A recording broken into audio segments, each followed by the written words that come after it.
quais os tipos mais comuns aí no seu dia a dia, aqui na nossa região aqui? Na verdade, Lourdes, isso aí é uma estatística que é a nível nacional, né, e até mundial. Então, Dourados, nossa região, fala-se muito dessa situação, mas ela segue a estatística nacional, né, os números a nível nacional. Certo. Mas bem lembrado que existe o câncer de mama masculino, claro que num número bem menor. Também, por outro lado, os métodos diagnósticos mais eficientes, muitas vezes nem se fazia o diagnóstico e hoje está se fazendo o diagnóstico, que você sabe que o homem conseguiu a gente já tem o genoma humano todo decodificado. Sim. Então já existem testes testes genéticos que você vai ver a alteração daquele gene que favorece o câncer de mama. Essa história familiar muito forte, as pessoas, todos os parentes de primeiro e segundo grau deveriam fazer o teste genético para ver se tem alteração. Mas e se você tem, por exemplo, um teste genético do pulmão, que vê que você tem a predisposição para pulmão? É sequenciado, né?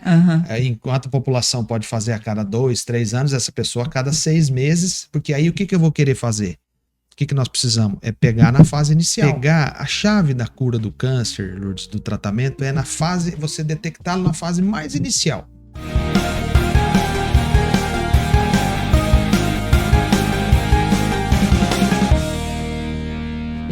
Olá, sejam todos muito bem-vindos a Hora Mais com Lourdes Strozziati.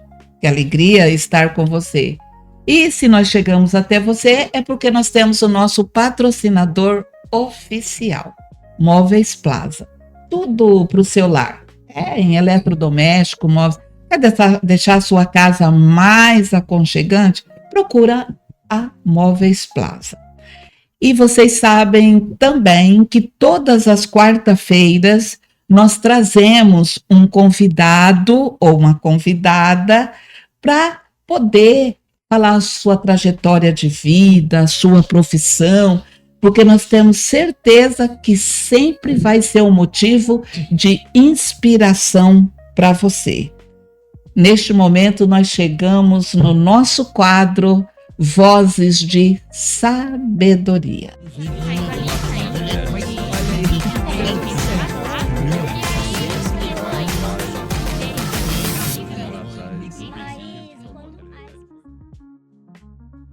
E o nosso convidado, olha bem, é um convidado a quem eu estou muito feliz em receber. Vou começar a falar para você quem é ele. Hoje, vou repetir, o prazer de receber um renomado médico com especialização em oncologia. Olha os caminhos que ele já atravessou. Já foi secretário de saúde de Dourados, diretor do Hospital do Câncer de Dourados também, e ex-diretor-geral do Hospital Regional de Cirurgias da Grande Dourado. E atualmente ele é diretor técnico do Hospital Cacemes de Dourado. Olha de onde que ele vem. É nascido em Maringá e atualmente está em Dourados. Ele também foi professor da UFGD e na Unigran também, contribuindo imensamente para a formação de novas gerações, novos profissionais nessa área. Então, nesse nosso bate-papo, nessa entrevista de hoje, nós iremos abordar a carreira dele na oncologia, discutir os principais tipos de câncer, quais são os métodos de diagnóstico e tratamento, quais as estratégias de conscientização e além também de nós sabermos quais são as inovações. Será que vocês já sabem de quem eu estou falando? Você não sabe, mas eu vou dizer agora. É com muito prazer e alegria que hoje eu recebo o Dr. Davi Rodrigues Infante Oliveira. Doutor, seja muito bem-vindo. É uma alegria imensa tê-lo aqui conosco hoje no Hora Mais com Lourdes Strozziati. Ô Lourdes, eu quero te agradecer em primeiro lugar. Você não podia deixar de vir no seu programa, no seu podcast aqui. Você é uma amiga, uma pessoa que conhece o nosso trabalho. Então, te agradecer, dizer que essa honra é nossa de estar aqui, bater nesse papo com você. E é uma satisfação muito grande mesmo, porque a gente está com uma amiga, uma pessoa que a gente sabe que é do bem. Obrigada. A gente fica muito feliz. Doutor, aqui no nosso programa, no nosso podcast, sempre a gente dá um mimo para o nosso convidado, né? E o mimo está aí na sua frente. É essa caneca. Muito obrigado. Que tem a logo, né? Que você vai levar para pôr lá na sua estante e sempre lembrar que esteve esse momento aqui conosco. Agradeço. E esse mimo, ele vem do nosso patrocinador também, a Capricho Personalizado. A Capricho, ela fabrica toda e qualquer peça em acrílico. E você pode estar aí, quer dar um presente personalizado, bonitinho? Procure a Capricho Personalizado. Aqui em Itaporã, Mato Grosso do Sul, ao lado dos Correios. Mas, doutor, para nós começarmos a nossa conversa sobre o câncer, o dia a dia, tratamento, não só como doença, mas um tratamento. Então, a primeira pergunta que eu faço para o senhor: o que te inspirou a escolher essa especialização?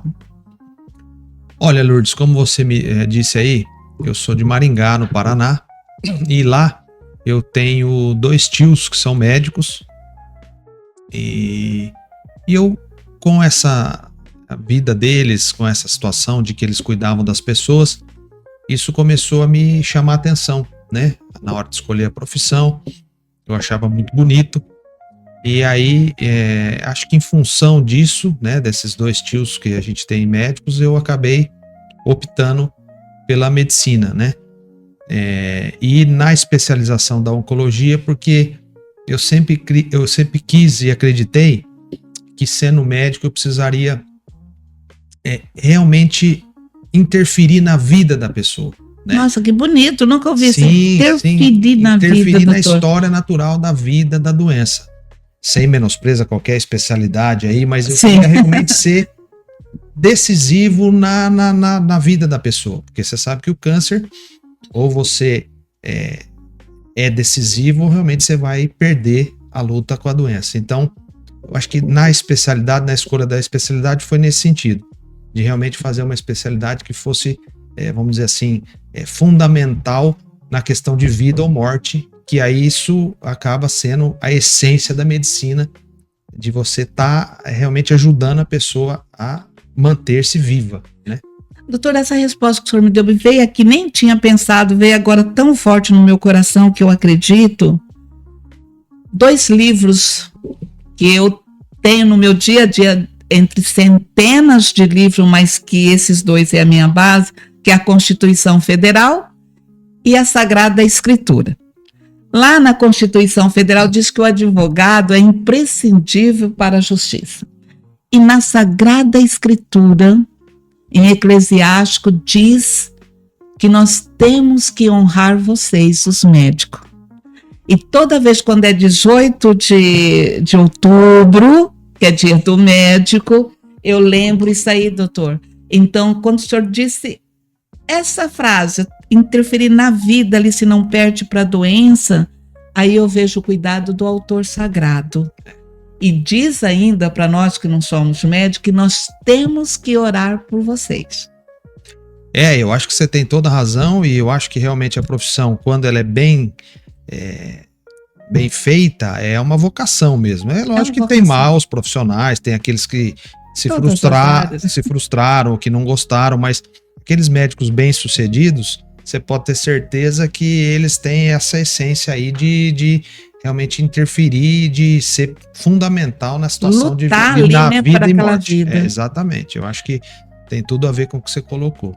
Doutor, o senhor trabalha na rede particular e na rede pública também, né? Sim. Como que é essa rotina, esses 2 parâmetros, essas 2 realidades, doutor? Na verdade, desde quando eu cheguei em Dourados, em 2004, a gente sempre... o serviço de oncologia, como é um serviço muito complexo, ele tem que ter algumas estruturas de quimioterapia, radioterapia, que são estruturas difíceis de se construir. tanto do ponto de vista da engenharia, vide aí a parte da radioterapia, que são salas com salas que tem que ser blindadas por causa do aparelho, as estruturas da quimioterapia, capelas de fluxo laminar. Sempre esse serviço é um serviço difícil de se fazer. Então, sempre a grande maioria dos serviços tem as duas áreas, a parte do SUS e a parte de convênios e particulares. Sim. Mas a gente, assim, vou te dizer uma coisa, sabe, Lourdes, que não quero nem que soa como piegas ou um discurso, mas eu sempre tentei, e os meus pacientes dizem isso por mim. A sua testemunha. Obrigado. De atendê-los da mesma forma. É claro que, muitas vezes, em alguns hospitais, não hoje, graças a Deus, que depois a gente vai entrar no assunto Cacemes, que revolucionou o atendimento de oncologia em Dourados, sim, mas às vezes realmente o paciente do SUS tem uma enfermaria um pouco pior, no sentido de mais deteriorada, mais velha, mais gente, mas o atendimento... O seu atendimento, meu atendimento, do profissional, doutor. Do profissional, e a gente tenta dar o mesmo atendimento para os dois, tá? Então, assim, existe essa situação dos dois tipos de atendimento, pela estrutura do serviço, mas eu falo por mim e da minha equipe que a gente sempre pede isso, para que tenha um atendimento igualitário. Então, isso até eu ia reforçar na sua pergunta, a questão dos desafios do tratamento para os seus pacientes.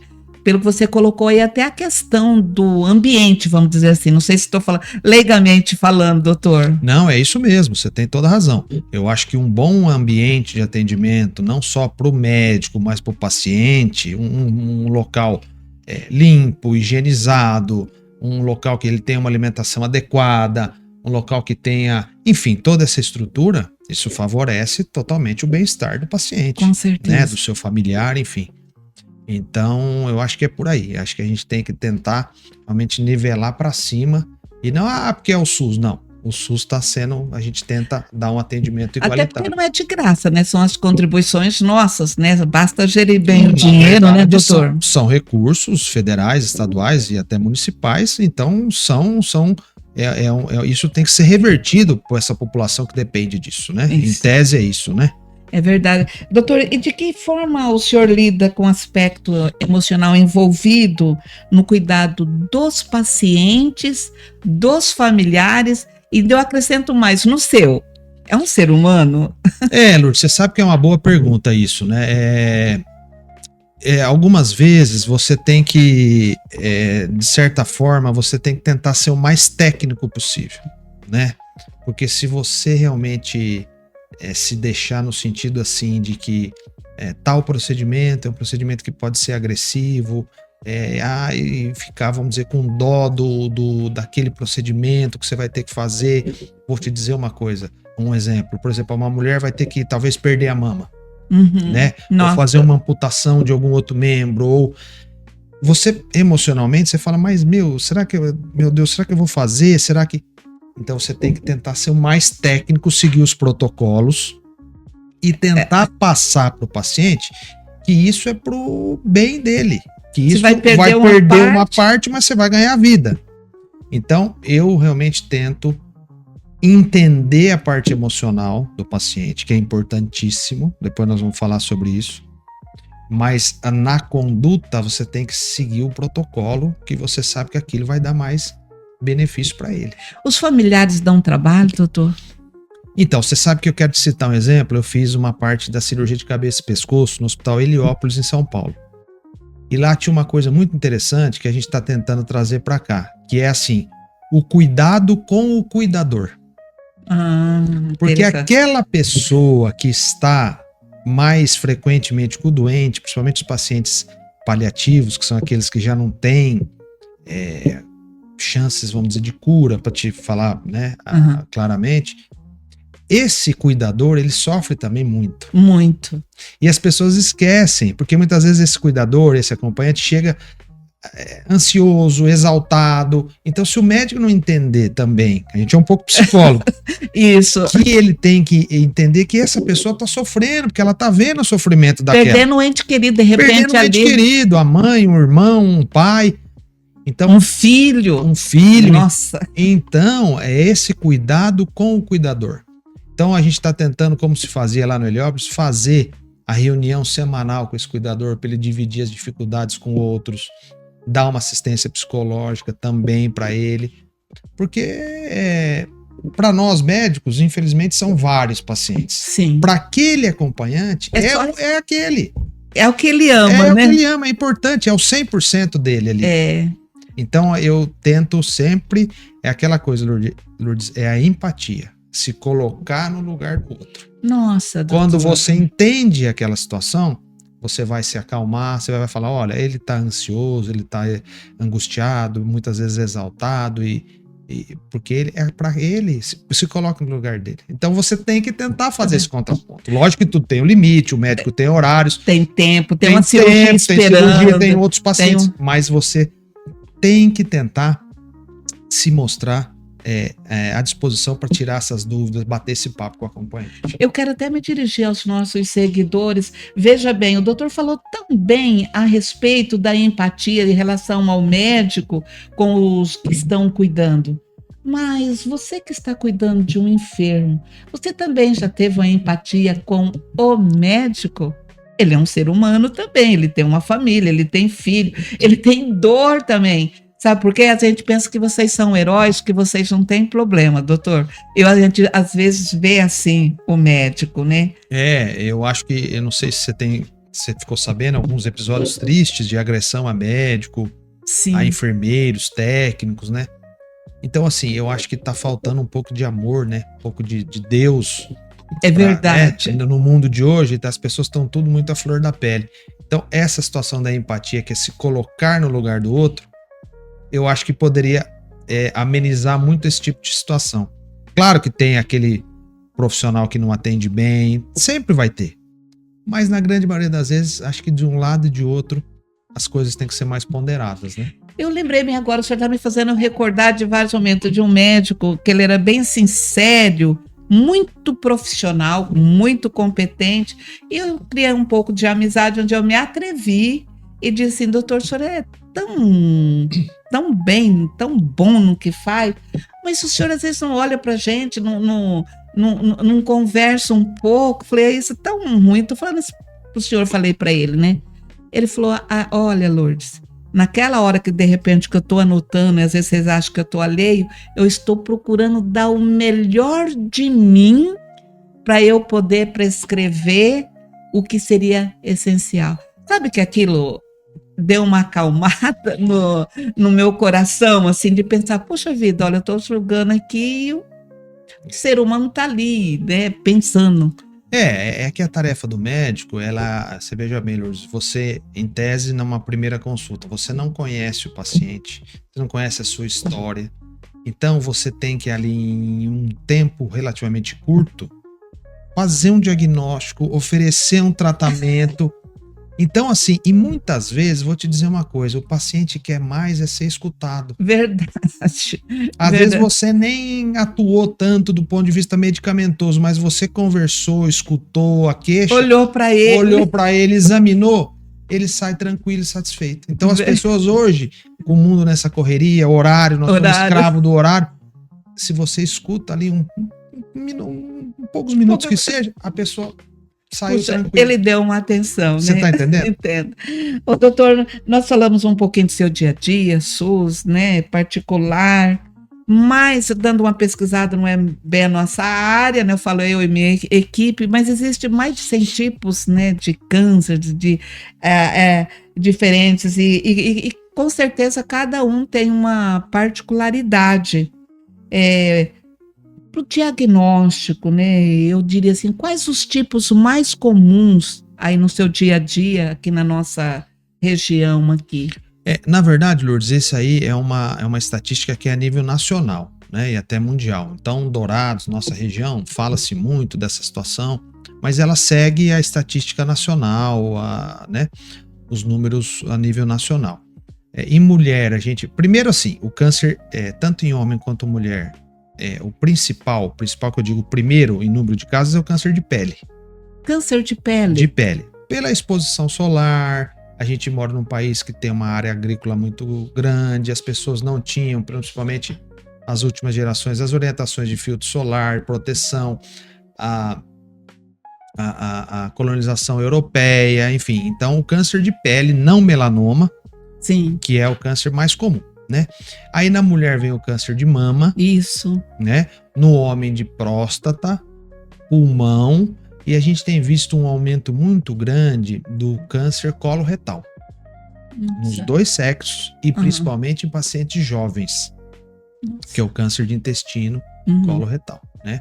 Como você disse, o câncer pode dar... O que é o câncer, Lourdes? Ele é uma célula que ela teve um erro no seu DNA, né?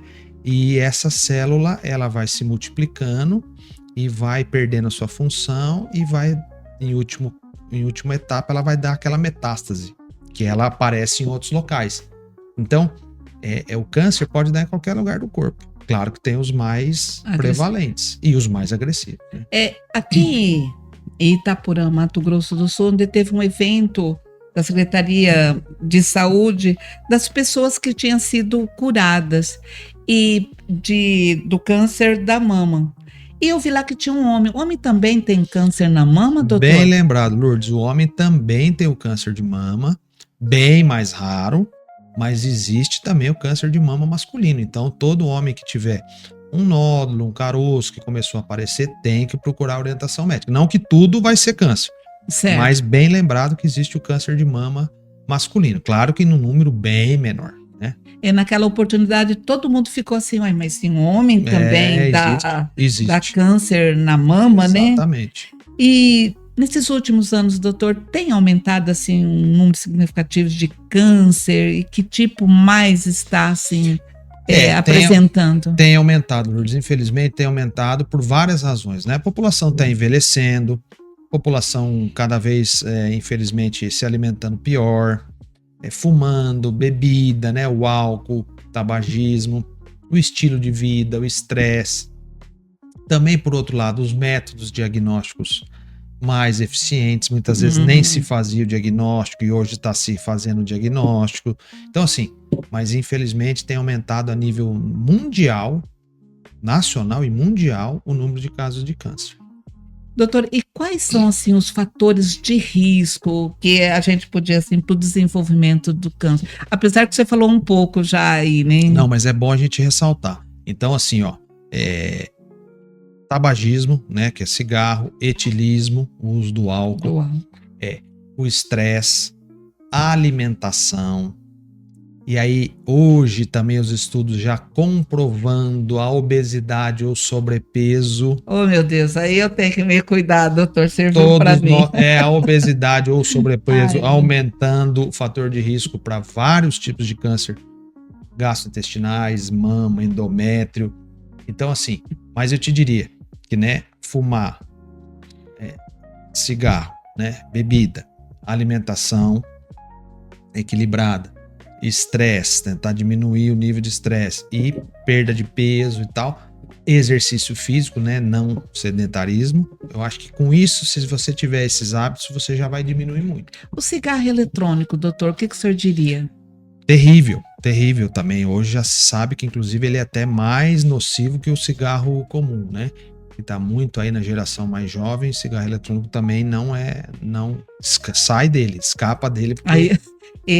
Então, você que está nos seguindo, veja bem, orientação médica. Não vai se estressar quando seu médico dizer, olha, você precisa parar de fumar, você precisa diminuir a bebida. Olha, obesidade, pessoal, meu Deus, vamos pensar nisso aí. É isso aí. Doutor, a genética influencia? Porque quando a gente chega, às vezes, para um médico fala assim, seu pai teve câncer, o que quer dizer isso, doutor? Então, aí a gente estava falando aí dos fatores de risco, mas também tem aquelas pessoas que têm esse componente genético, né? Então, a gente consegue hoje, já existem exames, mapeamento genético, você sabe que o homem conseguiu a gente já tem o genoma humano todo decodificado. Sim. Então, já existem testes testes genéticos que você vai ver a alteração daquele gene que favorece o câncer de mama. Eu vou te dar o exemplo daquela atriz Angelina Jolie. Sim. Ela fez a retirada das 2 mamas e com reconstrução. porque ela tinha uma história familiar importante, a mãe tinha tido uma irmã, e ela fez o teste genético e ela tinha o gene do câncer de mama alterado. Ela tinha uma predisposição muito grande. Então, a parte genética existe em alguns tipos de câncer, a parte que é a causa do câncer genético, né? E aí tem famílias que têm câncer de cólon, por exemplo, de intestino. Você tem o pai, o filho, irmãos. Então, essa história familiar muito forte, as pessoas, todos os parentes de primeiro e segundo grau deveriam fazer o teste genético para ver se tem alteração. Olha, interessante. Quer dizer, a gente nasce com aquilo, então. Pode ver que às vezes não vai desenvolver. Na verdade, assim, porque a gente fala assim muitas vezes, não fumou, não bebe, né, e teve o câncer. Então, isso. Essa coisa desse material genético já é hereditário que a gente fala. Passa de pai para filho, mãe, né? Parentes de primeiro grau, vai passando aquele gene alterado. Que é o que eu te falei. Na base de tudo do câncer é essa célula geneticamente alterada. Nossa. Doutora, eu te poderia perguntar, se não está aqui, eu pensei agora. A Angelina Jolie, ela foi radical, ela foi lá e tirou. E se descobrir logo lá, daí já dá para começar a tratar? Quando você faz o teste genético, Lourdes, duas situações. Alguns órgãos você consegue, por exemplo, a mama, né? Você vai, tirou a mama, faz a reconstrução, enfim. Mas e se você tem, por exemplo, um teste genético do pulmão, que vai ver que você tem a predisposição para pulmão? Você não tem como, em tese, saber em qual pulmão vai ter. O que isso vai nos guiar? O rastreamento. Vai ser uma pessoa que vai ter que estar fazendo os exames muito mais sequenciado. Né? Uhum. Enquanto a população pode fazer a cada 2, 3 anos, essa pessoa a cada 6 meses, porque aí o que eu vou querer fazer?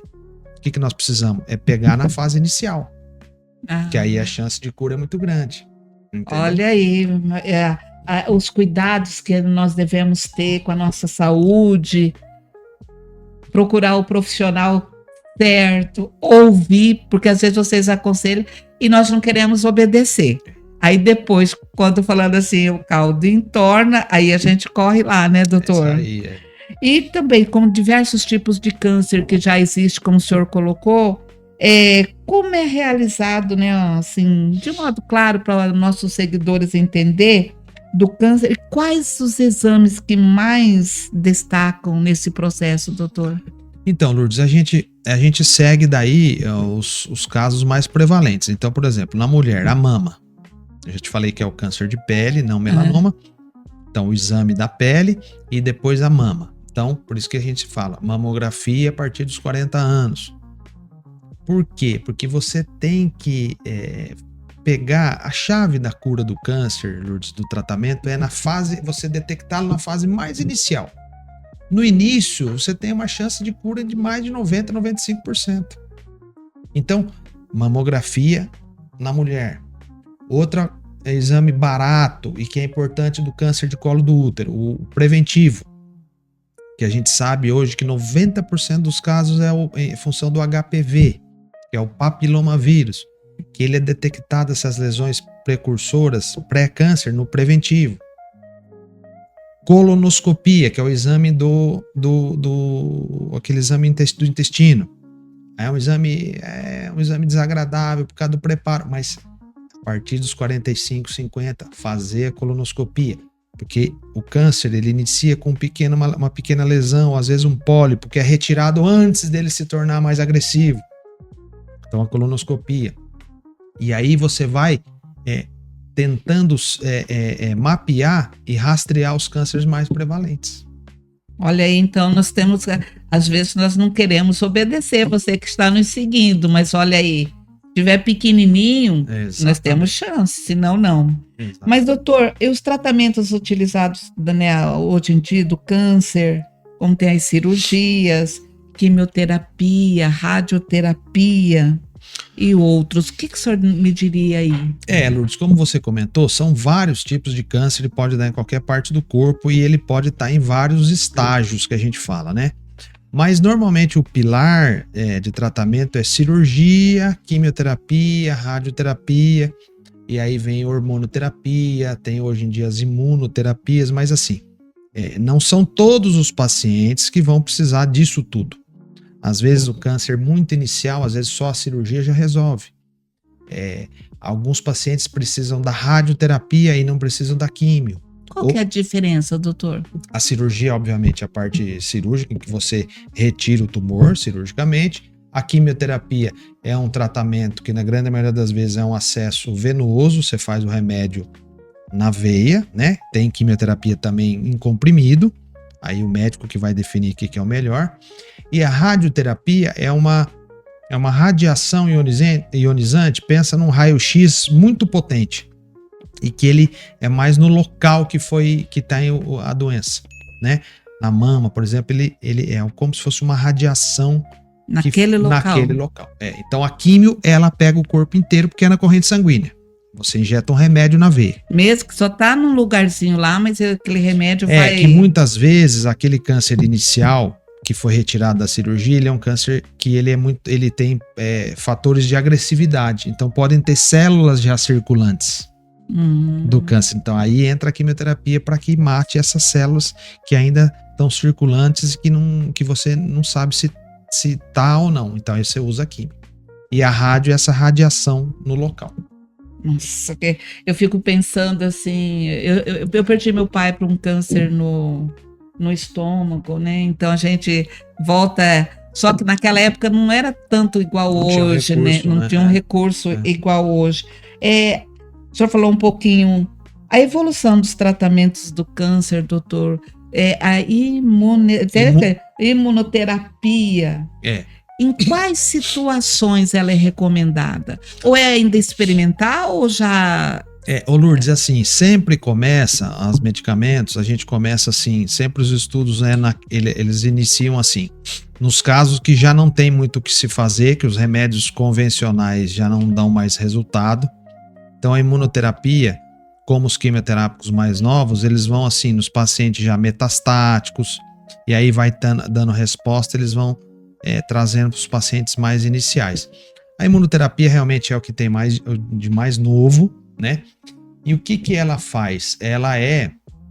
São medicamentos que fazem o sistema imunológico nosso reconhecer essa célula cancerosa e fortalecer esse sistema imunológico para que ele elimine essa célula do câncer. A própria célula de defesa do corpo elimina a célula cancerosa. Então é o que tem mais de novidade, que a gente tem aí uma esperança de que isso possa ter um impacto grande no tratamento. Mas é um tratamento caro, não é, doutor?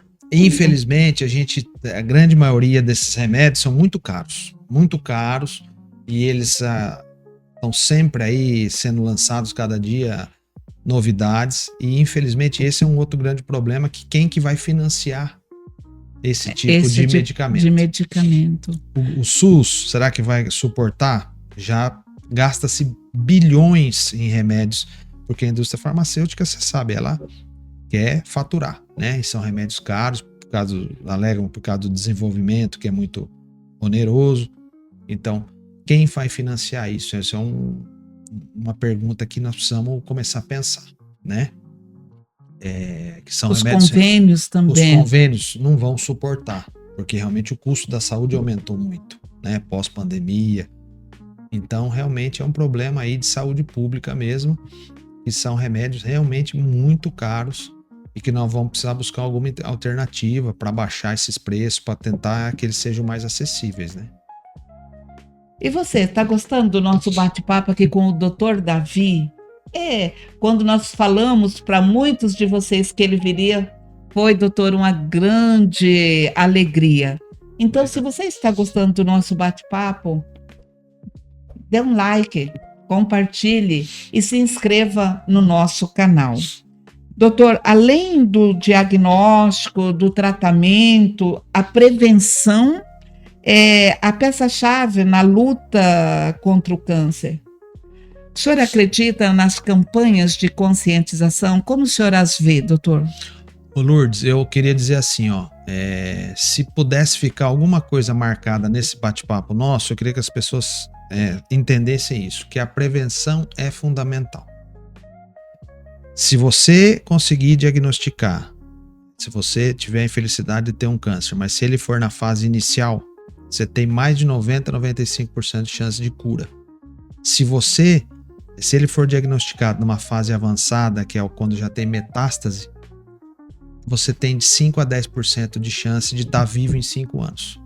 Então, se você pega um nódulo pequeno, vamos dar um exemplo do nódulo de mama lá, de 1 centímetro, se você conseguiu detectá-lo nessa fase, daqui 5 anos, 90% desses pacientes vão estar vivos. E pelo contrário, se esse câncer for diagnosticado numa fase que já tem metástase, só 10% desses pacientes vão estar vivos daqui 5 anos. 90% vão morrer. Então, veja a importância da prevenção, porque você consegue fazer o diagnóstico precoce. Então eu queria que ficasse essa mensagem. Fala aqui, professor, para o nosso seguidor, reforça. Essa mensagem que eu gostaria de ficar para vocês que estão nos assistindo. Diagnóstico precoce que se faz com prevenção. É o recado que eu queria dizer.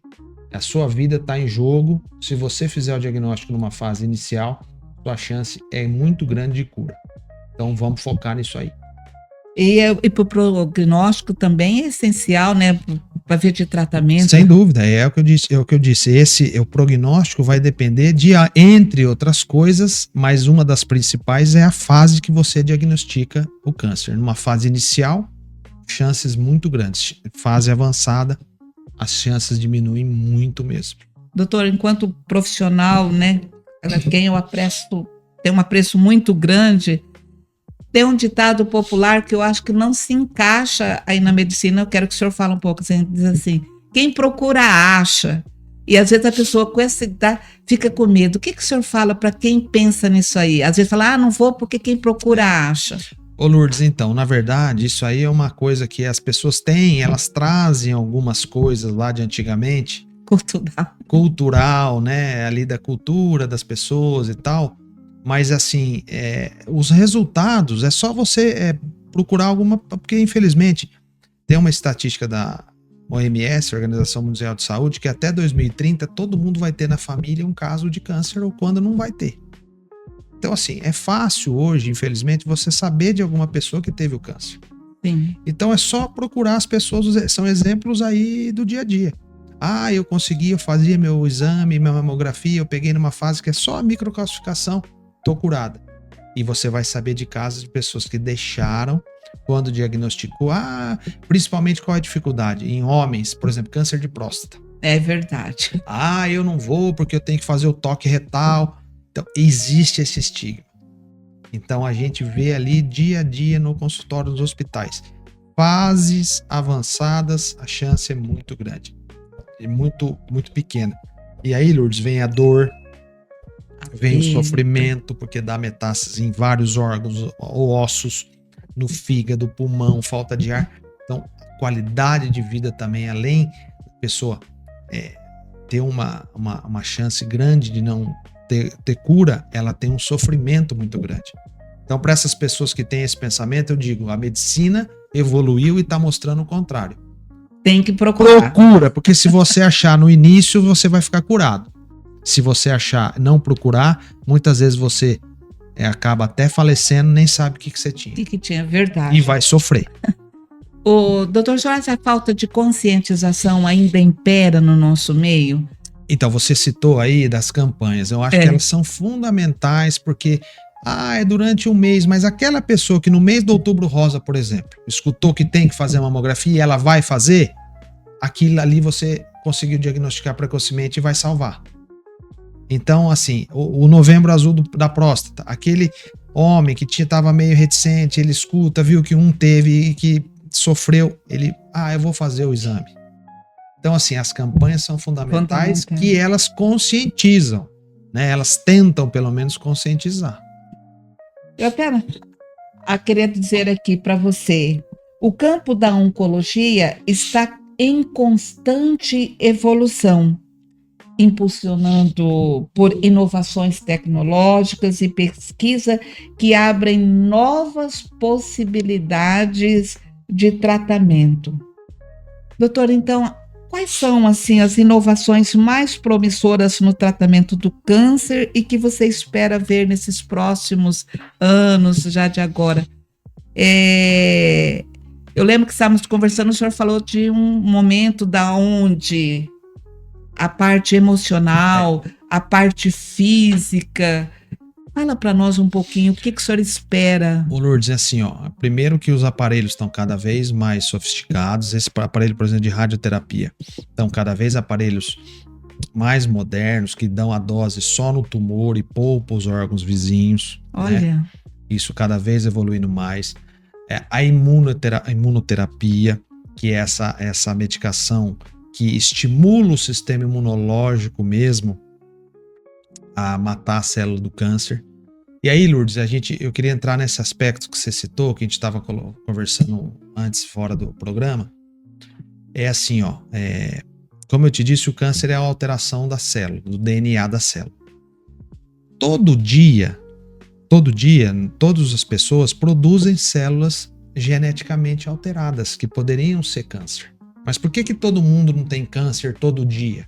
Né? Não forma um câncer todo dia? Porque nosso sistema imunológico tem células de defesa que reconhecem essas células na nossa linha de produção da medula óssea. Uma célula defeituosa que podia ser um câncer e ela mata essa célula. Olha. Então, o que os congressos hoje, o que está muito se falando da parte psicológica, da psico-oncologia? O nosso sistema imunológico, aí entra aquela coisa da avó e do vô. Baixou a imunidade, apareceu o herpes. Tá mais nervoso, o herpes voltou. Então, o nosso sistema imunológico é intimamente ligado ao nosso bem-estar físico e emocional. Olha. Por isso que eu tô dizendo, estresse, má alimentação. Então, a gente não tem câncer todo dia porque essa célula vem de defesa e mata. Então, é isso que é a imunoterapia. Se tentou vários quimioterápicos, remédios e tal, e o que se descobriu? Que o nosso sistema imune é o que é mais forte para detectar e matar a célula do câncer. É o próprio corpo. É o nosso exército interno. Então, eu quero também deixar, além da situação da prevenção do diagnóstico precoce, deixar esse recado de que hoje a ciência, os estudos estão mostrando que a parte psicológica, para aquelas pessoas que são céticas, que não acreditam muito, que quem tem um sistema imunológico, uma parte emocional melhor e uma espiritualidade, Lourdes, isso eu queria deixar claro. Quem acredita em alguma coisa, né? Não precisa católico, o evangélico, que tem uma crença. Isso. Que tem uma crença, essas pessoas também já se sabe que elas têm um melhor resultado do tratamento. Porque elas têm uma tranquilidade, o seu sistema imunológico vai estar mais bem preparado para lutar contra o câncer. Então isso também é uma coisa importante. A gente vive num mundo hoje de correria, relógio, tempo, tudo estresse, tudo é briga, tudo é... E nós temos que saber que isso não faz bem para o nosso organismo e também influencia no nosso tratamento e no nosso desenvolvimento do câncer. Isso, então, a gente poderia fazer que um trabalho em conjunto com diversos profissionais ajudaria. O clínico, o especialista, o psicólogo. Exatamente, você foi perfeita. Por isso que os grandes hospitais hoje, que nós temos hoje lá na CACEMES, tem uma equipe multidisciplinar. Lá nós temos os médicos, o clínico, o cirurgião, o psicólogo, as psicólogas, a fonoaudióloga, a nutricionista. É uma equipe multidisciplinar para fazer essa abordagem toda. O paciente se alimenta melhor, se ele está melhor psicologicamente, o médico entrando com remédio. Então, assim, é uma equipe multidisciplinar e cada vez mais sabendo cientificamente a importância do bem-estar psicológico para o nosso sistema imunológico ficar fortalecido para combater essas células do câncer. Nossa, isso é muito interessante, doutor.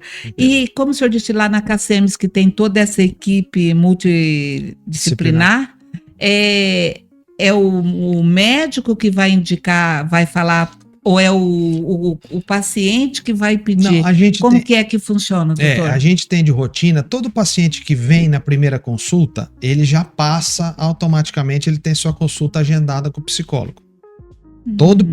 Todo primeira consulta, o paciente é um paciente novo, ele passa na psicóloga. para a psicóloga, às vezes, explicar de uma forma melhor, porque às vezes o médico fala uma parte mais técnica, ele explica de uma outra forma que às vezes a pessoa entende mais.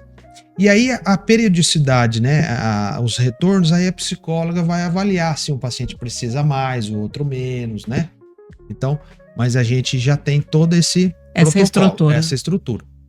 Aí já vê o paciente que já está com dificuldade alimentar na nutricionista, aqueles que têm câncer de cabeça e pescoço tem que passar na fonoaudiólogo para conseguir deglutir melhor, enfim. Então tem todo um aparato nesse sentido.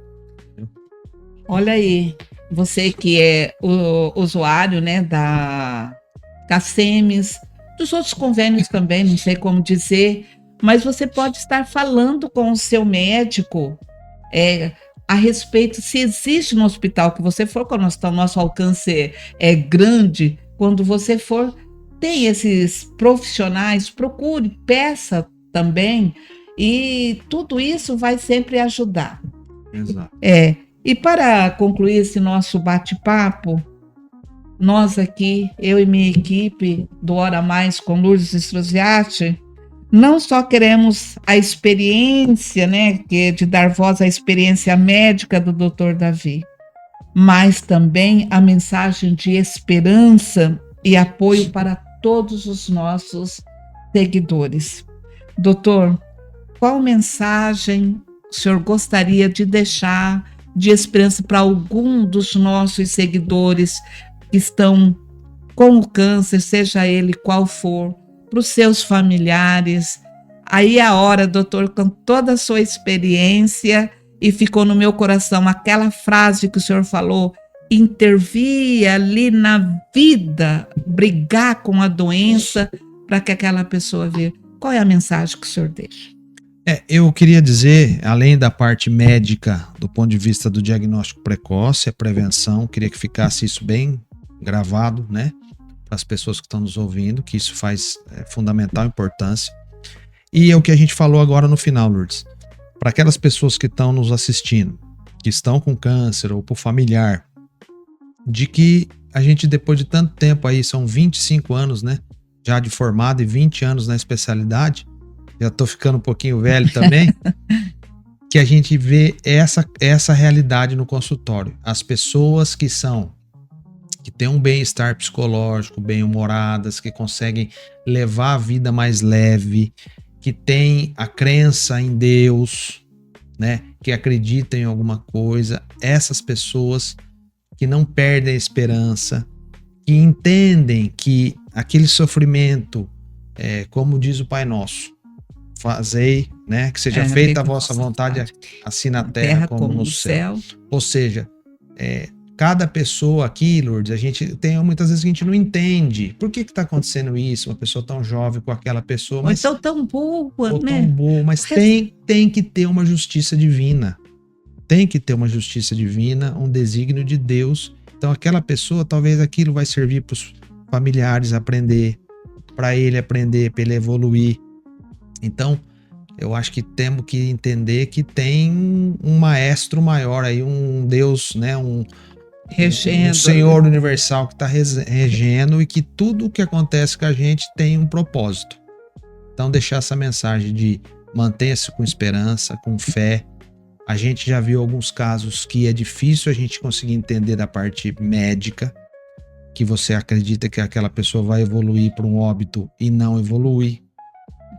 Então, quer dizer, existem mais coisas que a gente consegue ainda entender. Existe um mistério aí, não quero levar para a parte da religião A, B ou C, mas que tem uma coisa espiritual ali, aqui conosco. Então, mantenham-se com esperança, com fé, continue o tratamento, tentem ter uma parte, um bem-estar físico e psicológico que vai ter uma melhora no seu tratamento.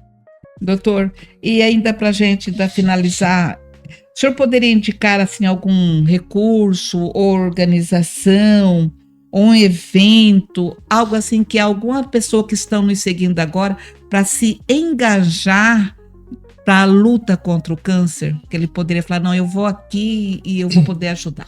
Então, Lourdes, a gente ali, tô falando ali por Dourados, né? Sim. A gente tem a rede feminina, né, de combate ao câncer, que sempre dá suporte aos pacientes, né? Lá no próprio Hospital da Cacemes, no setor da oncologia do SUS, principalmente, tem a equipe de assistentes sociais, né?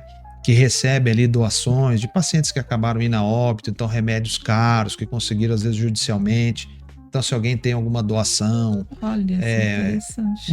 remédios para dor, morfina, que são difíceis de conseguir, só procurar ali o Hospital da Cacemes, o setor de oncologia, né? Falar com o pessoal da assistente social, eles vão receber essas doações, e a rede feminina de combate ao câncer também, de Dourados, acho que aqui de Itaporã tem. Ali a Cacemes tem toda essa estrutura. Queria deixar essa ressalva também, que desde 2018 a Cacemes assumiu a parte da gestão do SUS também. Olha, que notícia boa. E deu uma revolução, né? Isso eu falo em nome da direção da Cacemes, Dr. Ricardo Ayashi, que teve a sensibilidade de aceitar esse desafio, de assumir essa parte do SUS, mostrando que a Cacemes, além dessa estrutura para o beneficiário, também podia contribuir nessa parte social do SUS, num momento muito difícil da oncologia em Dourados. Então, assim, isso levantou o nível desde o ponto de vista de enfermarias mais novas, excelentes, com ar-condicionado, televisão, alimentação. Não se faz distinção lá, a Cacemes não se faz distinção do paciente do convênio, do SUS, em termos de humanização, é o mesmo atendimento, a mesma comida. Enfim, a gente fica muito feliz que hoje eles estão bem assistidos, é um serviço muito bom. Eu gostaria de me dirigir a você essa informação que o Dr. Davi deu agora, a respeito se você teve um parente, um ente querido seu que partiu e ficou aqueles remédios que você tem, de repente você vai jogar. Exato. Então, leve até o hospital, procure assistente social e vai ajudar para aqueles que de repente não têm condição de comprar. Exato. Dr. Davi, nós agradecemos imensamente por compartilhar a sua experiência, a sua paixão pela oncologia. E a sua trajetória, eu vejo sempre trabalhando, e a gente ouve muito dos pacientes, dos familiares, quão lindo é o seu trabalho. Então, esse último recado que deu para nós busquemos diagnóstico precoce, tratamentos inovadores.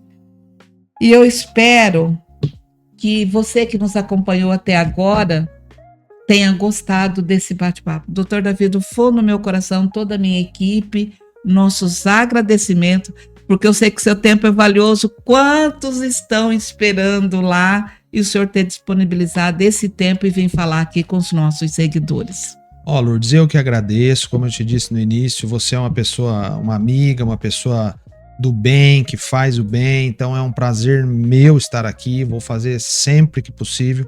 É um assunto muito complexo, então a gente pode depois esmiuçar cada tipo de câncer, porque é um assunto muito, muito grande, mas te dizer que eu estou à disposição e que para mim realmente não é dificuldade nenhuma, pelo contrário, é um prazer estar aqui com você, batendo esse papo. Eu te agradeço, toda a sua equipe. Obrigada. E você que esteve conosco até agora, eu ainda quero falar, a informação e a prevenção são ferramentas poderosas. Quero agradecer você que acompanhou. Se gostou, dê o like, compartilhe e se inscreva no nosso canal Hora Mais com Lourdes Strozziati. E quero agradecer também o nosso patrocinador oficial, Móveis Plaza, tudo em eletrodoméstico e móveis para sua casa. E dizer para você, com toda a força do meu coração, lembre-se, ouvindo aqui, manda uma mensagem para o seu médico. Quando você vir ele, agradeça. Das suas orações, lembre dele. A Sagrada Escritura pede isso. E nos vemos no próximo episódio com Lourdes Strozziati. Tchau, tchau.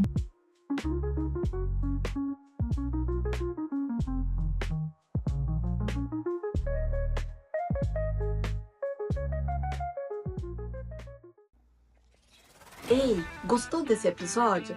Então se inscreva no canal e dê uma espiadinha no que vem por aí. A gente tem que ter humildade, né? Muitas vezes de entender. Muitas vezes eu vejo que é mais fácil a gente tampar os olhos né? Fala, não, tem que ser assim. Mas eu acho que o dia a dia fala. Com A certeza. empresa, ela vai te mostrando, sabe? A minha maior referência, né? É uma pessoa que até hoje eu corro atrás de muitas coisas que eu procuro fazer. É inspirado no meu pai, ou talvez até de uma certa forma para realizar um pouco o sonho, eu acho que do meu pai também. Também. Querendo ou não querendo, no Mato Grosso lá, as oportunidades eram muito pequenas na minha infância Sim. e na minha juventude, né? Morava em uma Sim. cidade pequena. Sim, Com essa morte do meu irmão, bagunçou um pouquinho a nossa vida, né? com certeza. Desestruturou muito nós. E eu e meu irmão, o Rony, que é o do meio, a gente teve que agarrar, né, no que tinha e poder trabalhar. Lourdes, isso foi bem no comecinho, né? Quando eu cheguei em Itaporã, apesar de eu estar em Dourados, que é tão próximo, eu cheguei aqui, eu notei que era diferente. A cultura de Itaporã é diferente. Sim. Quando eu fui pro Mato Grosso, em 2010, eu fui mais pela emoção, porque eu era mato-grossense, tinha vontade de voltar para lá, e eu fui mais pela emoção do que pela razão. Entendi. Não que eu não poderia ter ido, mas eu teria que ter elaborado melhor Do seu planejamento. o meu planejamento de como que eu ia chegar, de como que eu ia... O que certo que eu ia fazer lá, sabe? Hora Mais com Lourdes Struziati. Oferecimento: Móveis Plaza, a sua casa vai amar. Capricho, criatividade, qualidade e inovação. Inovar, transforme seus sonhos em conquistas. Projeporan, sua parceria no campo e nos negócios. Ideal, o material ideal para sua construção é aqui. R1 Modas, aqui a exclusividade é você.